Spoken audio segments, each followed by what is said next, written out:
As morning light begins to shine, I seek your word and make it mine.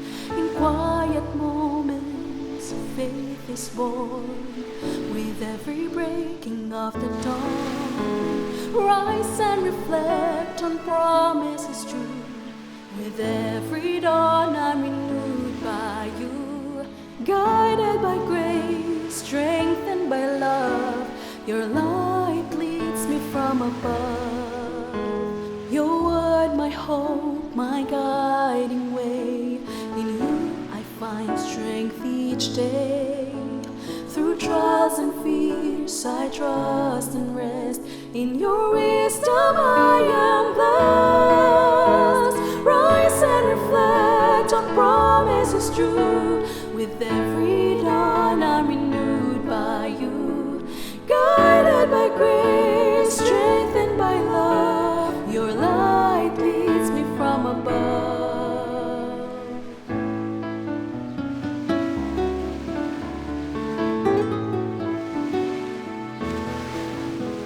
Your word, my hope, my guiding way. In you I find strength each day. Through trials and fears I trust and rest. In your wisdom I am blessed. Rise and reflect on promises true. With every dawn I'm renewed by you. Guided by grace, strengthened by love, your light leads me from above.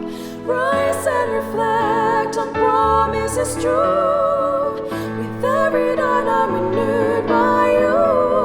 Guided by grace, strengthened by love, your light leads me from above. Your light leads me from above.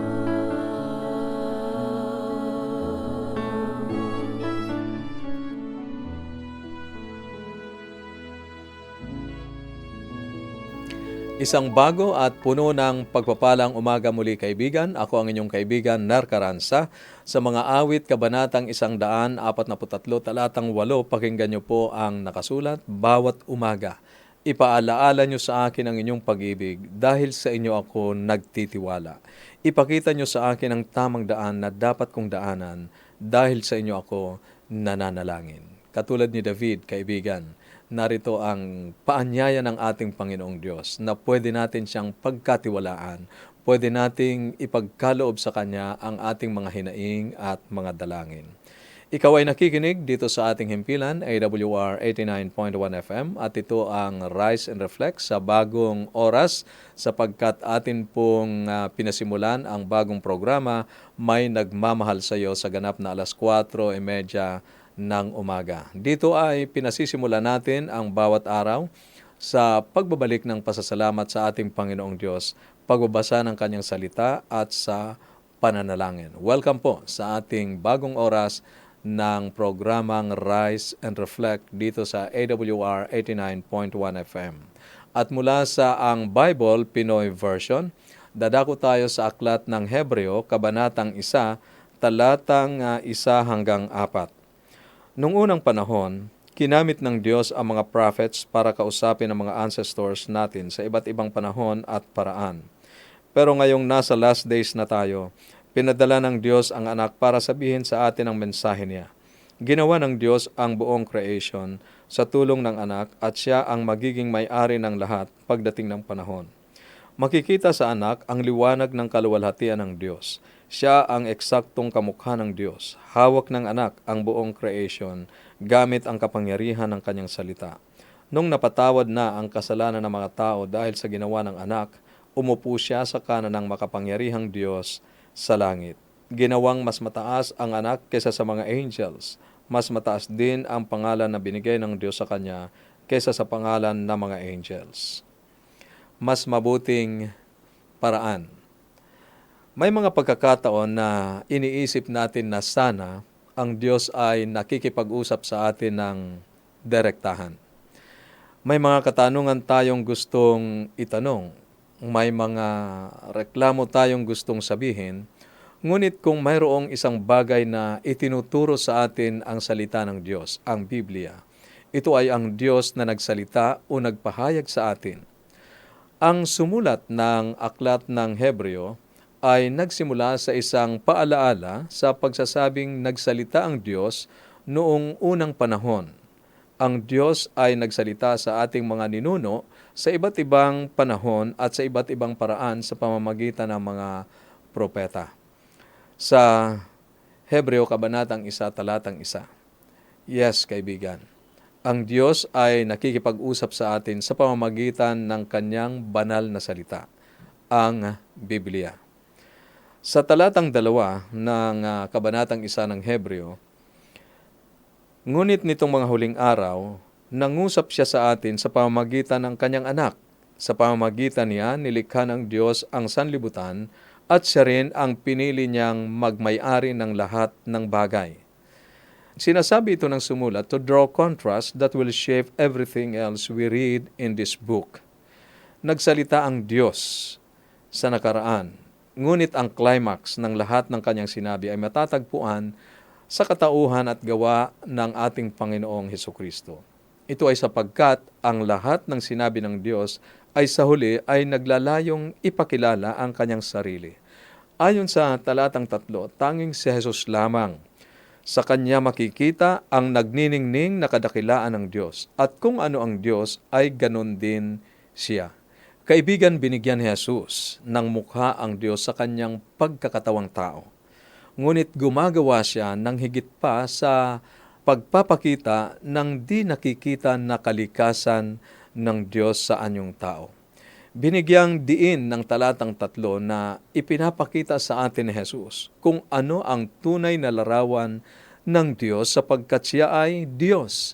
He sustains all things by His powerful word. Si Jesus ang kapahayagan ng Diyos at ang lahat ng naunang pagpapahayag ay nagtuturo patungo sa Kanya. Kaibigan, nagkatawang tao siya, hindi lamang upang ipahayag sa atin kung ano ang tunay na larawan ng Diyos. Naglaan din si Jesus ng paglilinis para sa mga kasalanan sa pamamagitan ng pag-aalay ng kanyang sarili bilang hain sang-ayon sa talatang 3. Ang mensahe sa puso ng aklat ng Hebreo ay walang katulad na Kristo. Si Jesus ay higit sa lahat ng mga bagay. Siya ang mas mabuting paraan, kahit na sa mga anghel, sapagkat siya ang lumikha sa kanila. Siya ang hain na mas mahalaga kaysa sa anumang mga hain. Siya ang hain na mas mabuti sa kahit na anong hain na inihain sa lumang tipan. Si Jesus ang tanging daan tungo sa Diyos. Siya ang buhay at ang ating kaligtasan. Kaibigan, ano ang natutunan mo sa unang 4 na talatang ito ng Hebreo? Bakit si Jesus ang mas mabuting paraan o daan para sa iyo? Para sa iyong comment and reflection, maaari kang mag-text sa ating mga numero 0917-1742-777, 0917-1742-777, at sa 0918-9447-891. 0918-9447-891. At para naman po sa inyo na nasa Facebook page and YouTube channel, maaari po kayong mag-comment sa ating comment section. Ngayon po ay dadako tayo sa ating pananalangin at nais ko pong makasama kayo sa paglapit sa ating Panginoong Diyos. Tayo po ay manalangin. Makapangyarihang Ama, nagsalita ka sa iyong mga anak mula sa walang hanggang nakaraan. At patuloy mong inaabot kami sa pamagitan ng iyong walang hanggang salita, ang aming Panginoong Hesukristo. Salamat sa iyong pagmamahal na sumasaklaw sa lahat ng panahon at sa lahat ng tao. Maraming salamat sa inyong anak, ang aming tagapagligtas, ang mas mabuting paraan. Salamat po na inyo siyang ipinagkaloob upang matiyak ang aming kaligtasan. Panginoon, sa oras na ito, amin pong idinadalangin ang aming mga kaibigang nagpahayag ng kanilang mga kagustuhan at mga kahilingan. Inyo pong dinggin ang mga panalangin ito, kung ito po ay makapagpapatibay ng kanilang pananampalataya. At kung hindi, Panginoon, tulungan niyo po kaming maunawaan ang inyong kalooban. Patuloy din po naming idinadalangin ang mga kabataang naghahanda para sa kanilang mga board exam. Inyo po silang pagkalooban ng karunungang nagbubuhat sa inyo sa pangalan ng aming tagapagligtas na si Jesus. Amen. Amen. Maraming salamat, kaibigan, sa iyong maagang pagtunghay dito sa ating palatuntunang Rise and Reflect dito sa ating himpilan, AWR 89.1 FM. At ako po ay patuloy na nag-aanyaya na inyo pong sundan ang natatanging pag-aaral na amin pong inihahandog para sa inyo, ang Revelation of Hope, tuwing alas 7 ng gabi. At mamaya ay ipagpapatuloy po natin ang atin pong Bible School on Air sa ganap na alas 12 ng tanghali. At ang susunod po sa Rise and Reflect ay ang bagong programang ating inilunsad, May Nagmamahal sa Iyo. Ito ang iyong kaibigan, Neryo Caranza, na nagsasabing huwag kang matakot, huwag kang magamba, huwag kang mag-alala, because the Lord is always near you.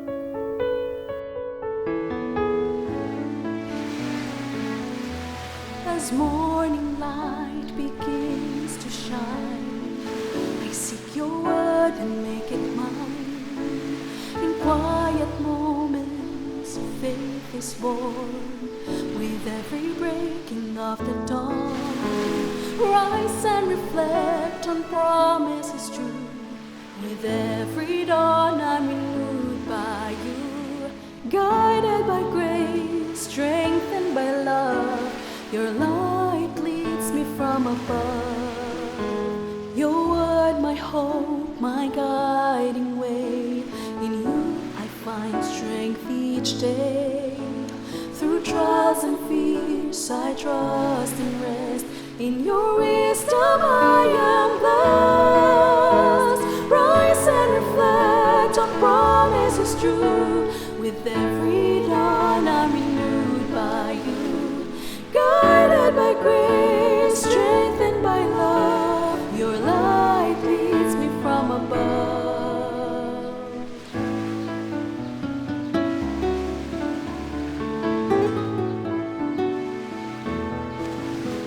Your word, my hope, my guiding way. In you I find strength each day. Through trials and fears I trust and rest. In your wisdom I am blessed. Rise and reflect on promises true. With every dawn I'm renewed by you, guided by grace, strengthened by love. Your light leads me from above.